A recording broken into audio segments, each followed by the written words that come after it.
Bad things happen in an instant. Being robbed, being left on the street with nothing, it happens in a split second, right? Good things take time.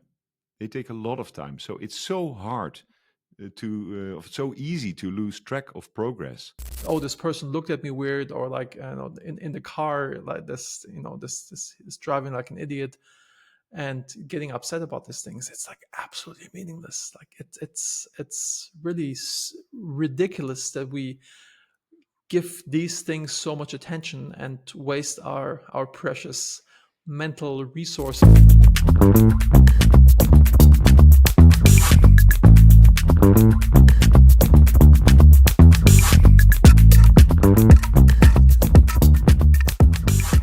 Welcome to another episode of the Love Not Fear podcast, where Edward and I figure out how we can make more decisions out of love and not out of fear. Edward, what is our topic today? Hey, David. The topic today is how to manage your emotions so we can make more decisions out of love and not fear. So the key word is emotions here. I have a clear advantage with this due to my aphantasia condition. I think I'm not a very emotional person. I always tell people like, I'm German. I have no emotions, and all my American friends were always like, ha ha ha. But the Germans were like, what do you mean? So, but I really think, and also seeing it around me with a lot of people, that emotions are something that can really hold you back if you give too much meaning to them, or if you're like controlled by them, because this will be a huge roadblock for you to move forward and do the things that you want to do, or that are right for you. I've been looking at it from a side from energy. Emotions can be a huge energy drainer. And if you set if you I'm playing with allowing some time to say, hey, this resonates within me. What is happening here? Before to respond. That's actually something new. I find it quite hard, but I can highly recommend it.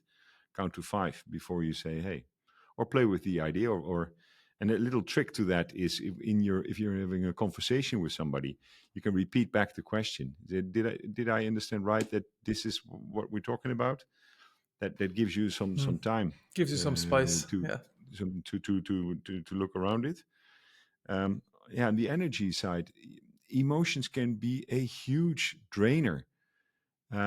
Yet they have to come out. It's like you cannot put them in a little compartment in a drawer and say, I'll deal with that later. A lot of people do that. I and do that occasionally, but it will kick you in the back. So it's quite interesting. I have a few thoughts on that, or like how I'm personally managing it. If something feels good, I'm leaning in. If something doesn't feel good, I always pause and take a step back and think, why does this not feel good? Is it the wrong thing? Is it not in line with my values? Or is it outside of my comfort zone? And this often helps me to then go from, I think, lizard brain, kind of like fear, fight, or flight, to going back to the frontal cortex, or to the frontal cortex, and thinking about it logically. And this most of the time helps me to overcome these fears, or these programs, the fight or flight effect. Yesterday was when I was driving to work. There was this fan right in my pushing me right in my uh, back mirror, and normally I would get upset and try to shake it off. And this time I accepted it with a sort of a smile. Said, "Hey, I'm not going to be affected by this. Let this asshole do its thing. It's not going to eat any of my attention." And I found it a little victory. So that was cool. And I tried to carry on that feeling during the day. And I found at the end of the day, approaching everything with quite positivism, I had way more energy. So that led me to think, how much energy are we spending on negative emotions and negative occurrences in life? Well, we could also see, hey, what is this telling me? What is the message in this? So I'm feeling like little Buddha yesterday, and I tried to keep that. And some things happened that were normally would upset me, like somebody hinting in a conversation that they might look for another option, which I really didn't want to hear at that moment. So hey, this could be an invitation. Is this really in? Is this what's happening here, or is this a chance to mend things before they occur? So old me Oh would yeah, for would sure. would definitely be fleeing. So this is not happening. La la la.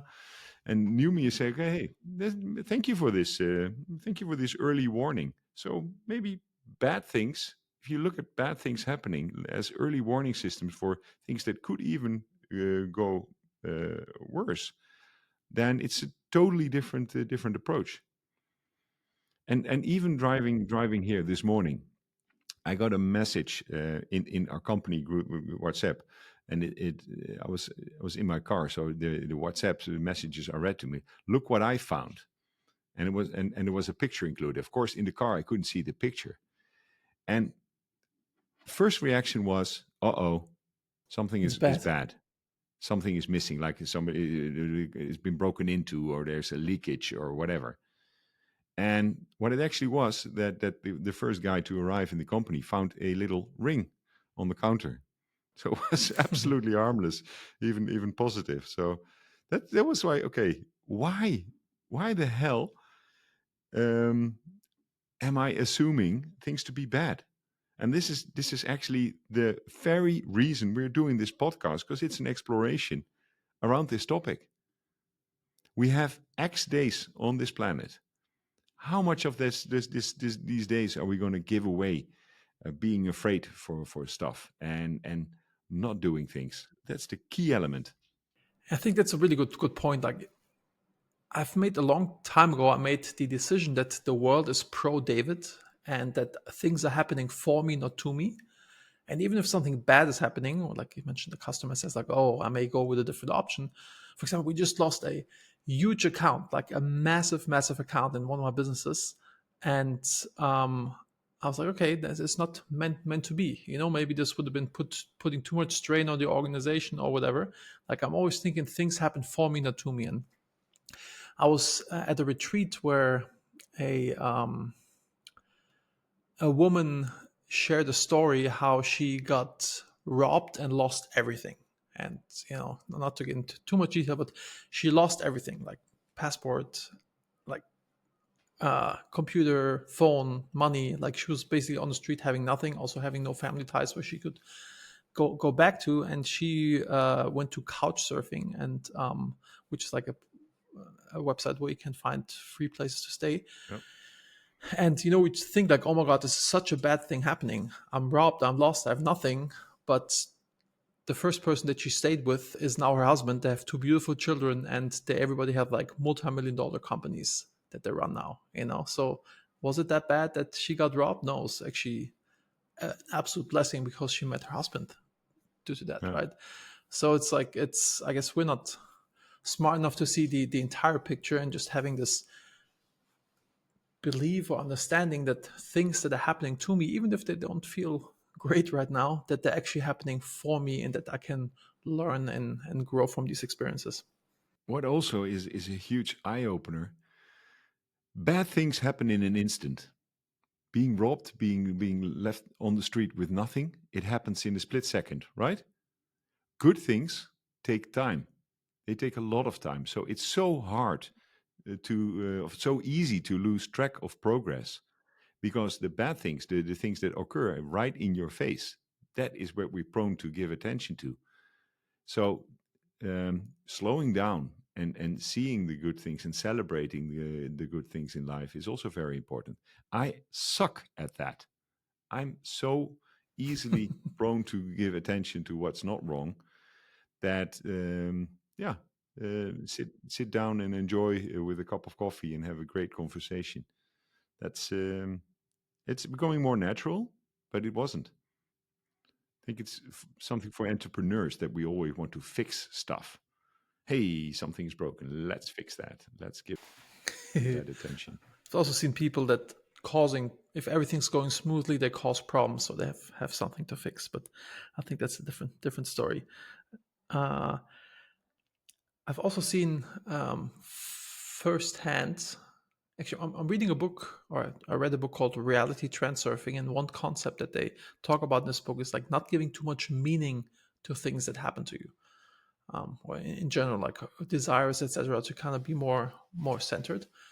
And this helped my daughter Emma. She started having panic attacks. She had like 2 or 3 panic attacks. First, we didn't recognize that it was a panic attack, but then we figured it out. And I read some passages of the book to her, and we talked about this. And this really helped her not to give emotions or thoughts or things that happen too much meaning. It's at the end of the day, it's meaningless. Especially when it's like, oh, this person looked at me weird, or like, in the car, like this, this is driving like an idiot, and getting upset about these things. It's like absolutely meaningless. Like it's really ridiculous that we give these things so much attention and waste our precious mental resources on these absolute meaningless things from people that don't even are in our lives, that they can steer us off course.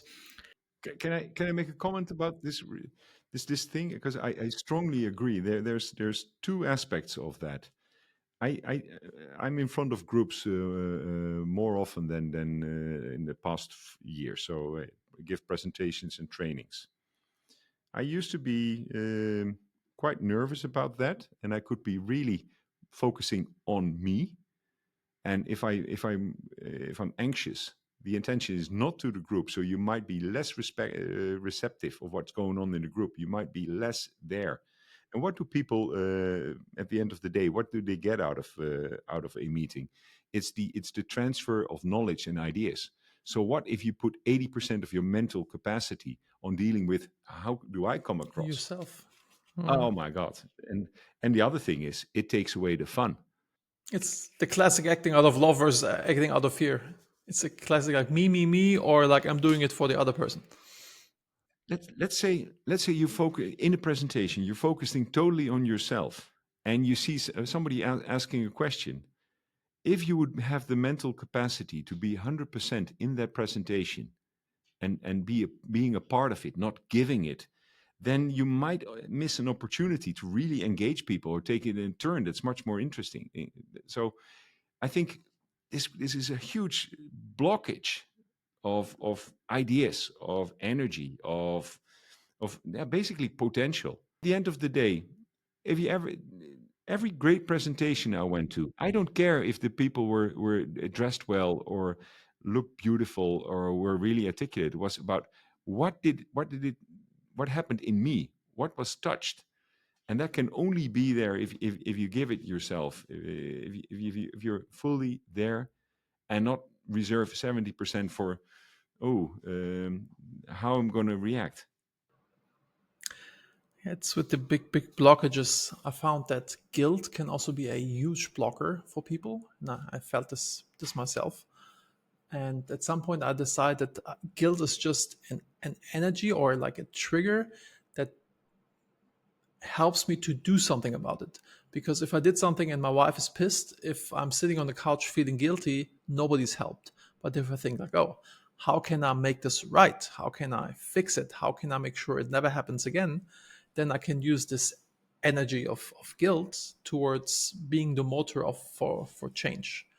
And this has been very helpful for me, not to sit in this negative emotion, but turning it around, saying like, as a trigger, okay, this sucks. How do we fix it? I'm going to challenge you a bit more. If you have guilt on this side and love on the other side, how do you bridge that? I accept that, okay, I did something that is not okay, and I channel the energy into, okay, how can I fix it? Kind of not being in the victim mode, like, oh, this is bad, like fetal position, thumb in the mouth, but like, okay, what action can I take to put myself or Yeah. whatever is involved into So a it's better position? acknowledgement and then Yes, taking responsibility and then thinking and take an of action. Yeah. possible outcomes. Yeah. Yeah, and possible Okay. solutions. Yeah, I guess kind of boils down to serenity prayer.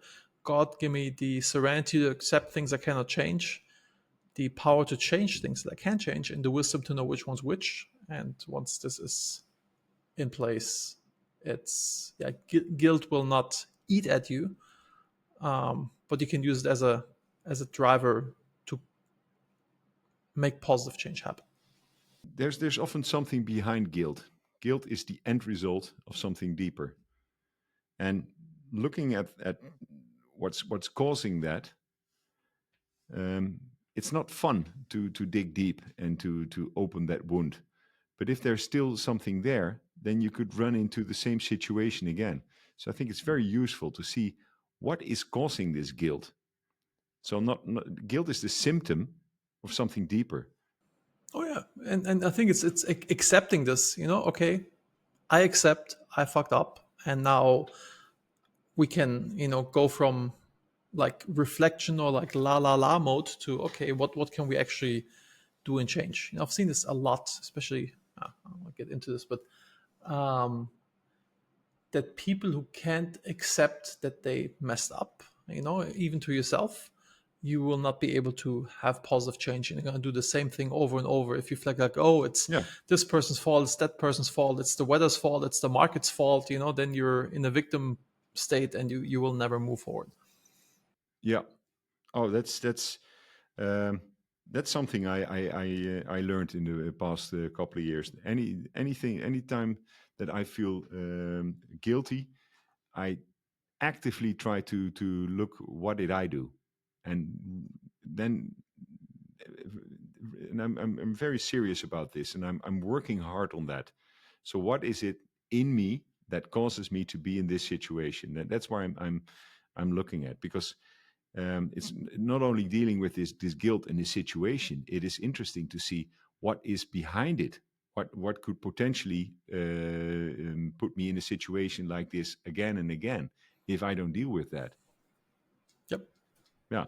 So that's like a wound, and you have to stir in it, and it's not fun.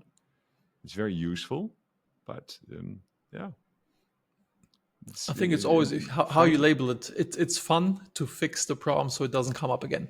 Kind of like you have a Mhm. bug in your software system. Like it's fun to fix the bug, because then you will never be in this shitty position that it will come up again.